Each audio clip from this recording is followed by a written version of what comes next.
Good evening. Happy birthday din. Si Kuya King ito. Ginawa ko tong kanta na to dahil hindi lang birthday mo, hindi lang bilang advance gift ko sa'yo, pero ito na rin yung farewell gift ko sa'yo. Kasi gusto ko maayos lahat ng mga gusot ko dito sa Isabela. I mean, marami kasing nakapagsabi sa akin, pinangaralan ako. Kung gusto kong makaalis ng matiwasay, kailangan ayusin ko kung ano man yung mga gusot na meron ako rito. So ngayon lang ako naglakas ang loob. Yun nga lang, wala na talaga akong lakas ang loob na makipagkita sa'yo para yung sinasabi mong gusto mong magpaliwanag kung ano man yung ipapaliwanag mo.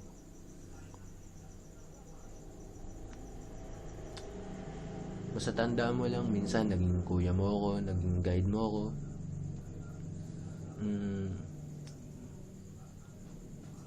Andun na rin siguro yun.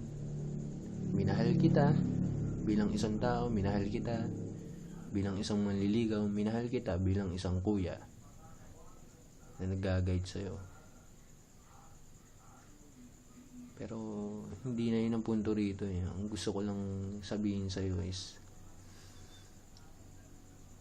sana mapatawad mo ako sa mga ginawa ko, sa lahat-lahat.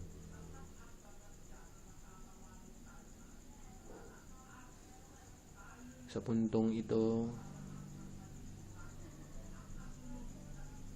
hopefully sana success lahat ng aking mga ginagawa sa'yo rin, sa career mo. Alam ko hindi ko alam kung graduate ka na or ano pa man, pero in advance, happy graduation sa'yo. Sa career mo, ganun din. Sa buhay nyo, sa family mo. Ito lang pinakapunot dulo nito din. Gusto ko lang mag-sorry sa'yo. Hopefully sa pakikinig mo sa kanta na ginawa ko para sa'yo, mapatawad mo ako. Maraming salamat. Maraming salamat sa pagpapatuloy sa akin. Sa mumunting king na pumasok sa bahay ni Dean. Salamat. Bye and God bless. Hopefully mag-enjoy kang marinig yung kantang ginawa ko para sa'yo. Sensya na kung ganito boss ko, medyo masama pa rin ang pakiramdam ko galing biyahe. Happy New Year. Merry Christmas. God bless. Love you.